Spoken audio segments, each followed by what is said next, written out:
At nandito ngayon si Mr. Juan Gayagoy. Maganda po ikaw na magkwento. Mas maganda siya. Okay. Good afternoon po, Rafi, Ma'am Ninya. Actually, kasi medyo urgent po yung dati kong kaibigan na former president of Marshall Island. Actually, ang Marshall Island is located before, right after Guam and then before Hawaii. So, U.S. territory?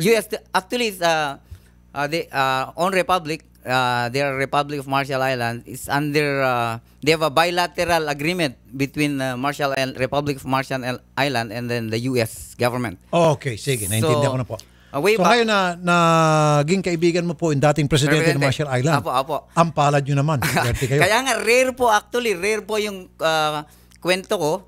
Kaya yun nga lang, to make it short, na-offload po ako sa airport. Kailan po? Thursday night. So pupunta sana kayo doon dahil in-sponsor kayo ng dating presidente ng Marshall Island na ngayon po ay senador. Actually, namatay last year po. Last year. So, I was supposed to attend the death anniversary this Friday, October 7. Okay. So, hindi ako nakapunta last year dahil expired po yung passport ko.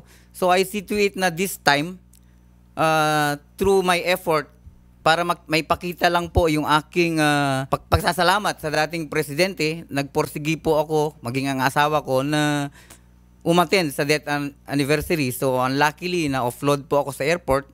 Pinakita ko po yung invitation. So, naintindihan ko po yung immigration officer. Pero ang unang-unang pumasok po sa sarili ko is... Ito ba nangangailangan ng visa? Actually, meron po.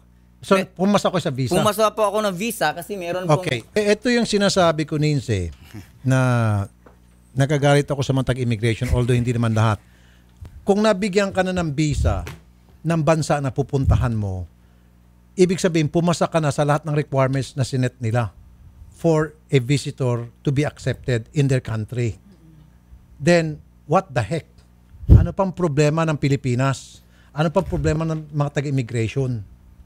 Diba? Especially ito, US territory or America, na meron naman silang sariling immigration na kung nakapasa ka na rito sa kanilang embassy, pagdating doon sa immigration, sa puerta nila, pwede ka pa rin harangin. So let them do their job. Bakit tayo nakikialam pa? Anong purpose? Diba? Naiingit ba tayo? Kaya ayaw natin mga kababayan natin na magkaroon ng pagkakataon na makapangibang bayan?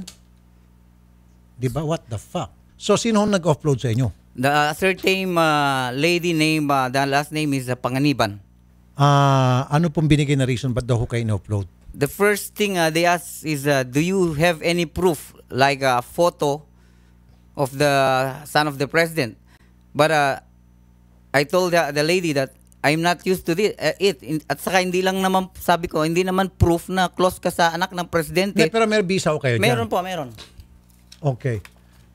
So, yung visa nyo, yan po inisyo ng Republic of Marshall Islands. Actually, dito po, sa atin.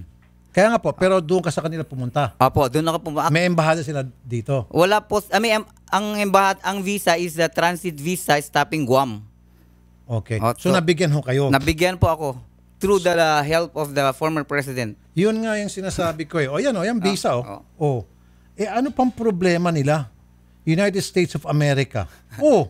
Kaya rare, Sir Rafi. Attorney Mang Robang, spokesperson ng Bureau of Immigration. Attorney Mang Robang, magandang hapon po. Yes, sir. Yes.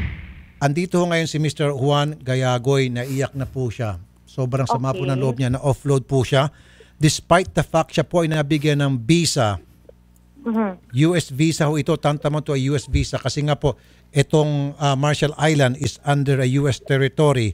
Plus, meron pa siyang invitation mismo coming from the Republic of Marshall Islands dahil po yung nag-invite sa kanya, former president ng nasabing bansa. Ano po? Opo. Yes, alright. Pero sa kabila niyan, siya po ay dinanay pa rin. Bakit ho, madam? Una sa lahat, sir, in general, I cannot answer for the specific case of yung ating nagreklamo kasi hindi ko po nakikita pa yung assessment ng immigration officer. Okay. So, itatanong ko lang, Sir Rafi, kung ang ating nag-complain ay leaving po ba siya for employment or tourist po? Tourist po siya. Tourist po siya. Opo. So, i-assess po yung documents na dala niya I cannot answer particularly kung ano pong naging Pero assessment ng madam, sorry in behalf of those many of our countrymen, many of our kababayan na na-offload nang hindi naman dapat, in their behalf, I'll be speaking, ma'am. This is a very good example, case in point. Siya po ay nabigyan ng visa ng bansa na pupuntahan niya. And I'm sure bago siya nabigyan ng visa, katakot-takot po na screening that he has to undergo. Katakot-takot po na mga requirements ang hiningi sa kanya. Dumaan ho siya sa butas ng karayom. And then pagkatapos, ma'am, na nakapasa na ho siya, na meet niya lahat ng requirements, pagdating sa airport natin, papalabas na siya ng bansa, siya ay hindi pinayagang makalabas. What the fuck? Sabi ko nga kanina. Opo, Why? Yes, sir. Una, sir, meron tayong sinusunod na departure guidelines na signed po by our department secretary.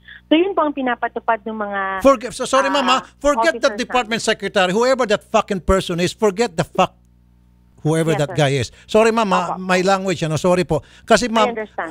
kasi kung tayo po'y malagay sa sitwasyon niya at sa marami pa mga na-offload, ma'am, sila po ay gumastos ng utang at pinagmalaki na nila sa kanilang mga kamag-anakang kaibigan na ako'y pupunta ng abroad, bibisita ako, magiging tourist ako, pinaghandaan po nila ito for so many years and then only to be offloaded, malaking kahiyan, tapos pag uwi nila sa kanilang probinsya, pag uwi nila sa kanilang bahay, pagtatawanan sila yung humiliation po, ma'am, aside from the fact na sila po'y gumastos ng pagkalaki-laking pera, yung pala'y ma-offload lang, yung sakit po na kanilang naramdaman, yung po yung aking ngayong pinanggagalaiti.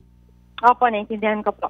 Siguro po, kung maaari po si Sir bumisita dito sa amin at mabigay din sa akin po yung full name niya para rin po makita ko kung ano po talaga ang naging dahilan.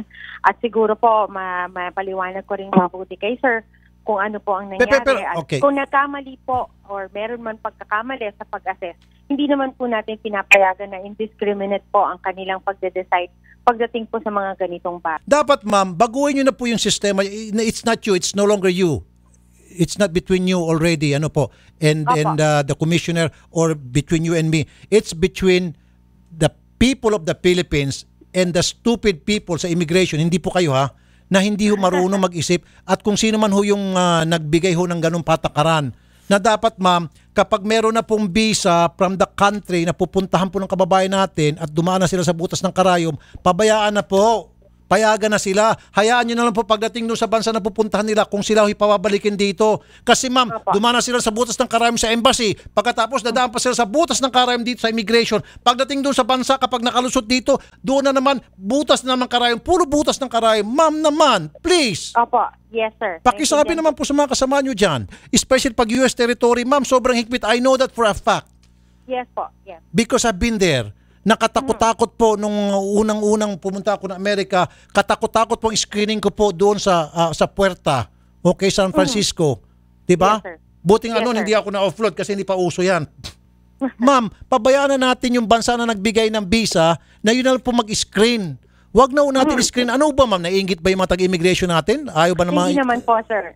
Ginagawa rin lang po nila po yung napag-utusan. Then sino ho may kagagawa ng patakaran yan? Sino ho ba? Para yun natawagan namin. Yung Interagency Council Against Trafficking po, ang nag-spearhead ng tinatawag na departure formalities po for international. Siguro, ma'am, trafficking kung walang visa. Siguro, ma'am, mag-isip-isip din yung mga kaupo sa ating gobyerno. Sir, marami, Sir Rafi, just for the information ng public natin, marami rin po tayong na-encounter na trafficking victims po na na-issuean din naman po sila ng visa. Ngunit nung na-interview po ng mabuti, ay napag-alaman po natin na yung visa po na ibinigay sa kanila at yung nakalagay po sa kanilang employment contract ay magkaiba.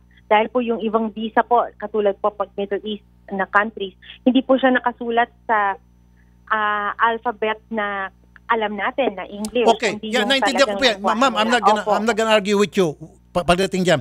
Ang ginagawa nyo lang dapat, ma'am, to make sure na number one, correct ang visa. Number two, tumutugma yung visa sa sinasabi po nung palabas nating kababayan. Yes, yung kanilang layunin po sa pagbiyahe, dapat po consistent yun sa visa nila. Yes, tama po kayo. Exactly. Pero kung halimbawa, ma'am, tourist sinabi nila and then nagpakita silang visa na tourist and then tourist ang papunta nila doon, sinabi nila tourist sila, then wala na ho tayong pakialam. Kahit na wala silang dalang pera ni Singkong Duling, hayaan na po natin yung Amerika na magbawal sa kanila dahil wala silang dalang pera. Ganun dapat maging patakaran natin. Leave it to the Americans, leave it to the country where they are going to na para sila harangin kung sila ay kulang sa requirements. Yes. While the existing guidelines po is in place, ang officers po namin are constrained to follow po yung guidelines pagdating po sa pag-a-assess. But huwag kayong mag-alala, sir. Yung mga guidelines naman po yan ay always a work in progress. The comments na binigay niyo po ngayon, we take note of that and ito po ng guidelines. Marami na ako na kwento nito. In fact, last week sana tinatawagan namin kayo. Pareho na naman po. Pupunta ata siya ng Malaysia. Nandito yung boyfriend niya na gusto niyang dumalaw doon para makita yung bansang Malaysia. In-offload siya at mababaw yung dahilan. Diskumpiyado lang po sa itsura. I mean, come on. Kung halimbawa, ma'am, yung mga bansa na hindi mahigpit ang visa, halimbawa, Hong Kong, pre-visa yan. Kung ano pa yung mga Macau, walang mga visa yan, okay, maghigpit kayo dyan, walang problema kasi trafficking yan. Tapos maraming pupunta dyan, ginagamit ng mga drug mule. Pwede, di ba ma'am? Pero pagpunta ng mga Amerika, Guam, US territory, come on! We will take note of that and we will raise that, sir, sa aming interagency council meeting para to limit po yung but meanwhile po we are really constrained to follow po the guidelines. Huwag kayong mag-alala, sir, papuntahin po natin yung complainant para rin po makita natin kung talagang nagkaroon ng abuse of discretion on the part of our officer. Hindi naman po natin kinokondone yung mga ganong action. Para maging patas din po kami rito, kailangan siguro ma-seminar yung mga tauhan ninyo, masabihan sila kung ano dapat ang mga gagawin nila kapag sila ay nagduda, at ano po yung mga visa na kanila pong i-consider pag nakita nila na talagang dumaan sa butas ng karayom pala ito. Bakit ko paghigpitan to? Huwag po na paghigpitan. Di ba, ma'am? Yes, sir. Sige Madam. po, Sige, kung madam. anong paraan po kami makakatulong. Attorney. And maraming salamat po. So, attorney, so ito pong si Mr. Gayagoy, igugo nyo na po ito. Tama po, attorney? Hindi ko po mag-go yan on my part, pero siguro po makausap din namin siya para po kung may pagkakamali po on our part, ay mapag-alaman din natin kung meron talagang naging abuse of discretion. At mapaliwanag din namin po kay sir kung ano ang naging findings ng immigration. Kaya nga po, sige, i-review nyo po yung kanyang dokumento at magiging patas po yung review and then you will allow him after review of his documents. Based on the assessment po of the officer, yung kung bakit po siya hindi pinayagan, makukuha naman po namin ng record and then we will review if there was an abuse of discretion. Very good. Huwag pang makaalala po Very na good. we will look at it objectively. Very good, very good. At saka ma'am, wag na yung dati, siguro kayo na po, yung mga matataas na opisyal na veterano, tulad po ninyo, veterano po kayo dyan at alam na alam nyo pong ginagawa nyo, siguro kayo na po mag-review ng papers niya. Yes, sir. At saka i-raise ko rin po kay Mr. Red Marinas, yung chief po ng port operations namin, siya po ang namamahala sa aming mga paliparan. Ayun. Ma'am, talaga hindi nagkamaling immigration na gawin kayong spokesperson. Magaling po talaga kayo. Naku naman, sir. Maraming salamat din sa support sa tulong ninyo. At thank you for being a good sport, madam. At hindi po kayo nag-init. No problem, sir. I understand. Pero alam niyo naman, ma'am, hindi naman ako na may personal. It's not about you. Ano po? I know that. Thank Attorney, you very much, sobrang thank you. God bless po. Mabuhay ho kay attorney. Thank you very much also, sir. Thank you. Thank you. Kasamahan po namin kayo kay Attorney Mang Robang. Of course, tama po yung sinabi niya. Pero ang magre-review po ng inyong papeles, i-review po ito, ang magre-review ng inyong papeles, yung veterano na, hindi na yung mga bagito. Kasi kung veterano po titingin dito, papasa na ho kayo. Ako lang ho mismo, hindi ako taga-immigration. Just looking at this visa na US, ang nag-issue, United States of America, ang higpit niyan. Ang dami na di-deny dyan. Correct, ako nga deny ako. Di ba? Dapat pasado ka na. Agad-agad natin gagawin to. Meron pa naman kayong oras. Pwede pa naman natin punta ngayon o bukas na umaga pag nakita po itong immigration. In fact, pwede nyo dalhin yung mga gamit nyo Gayon pa man, good luck po, sir. Thank you. Thank you, ma'am niya. Thank you, sir. Makalusot kayo, sir. Gandang hapon, sir. Same to you. Yes, sir. Tata Wanted.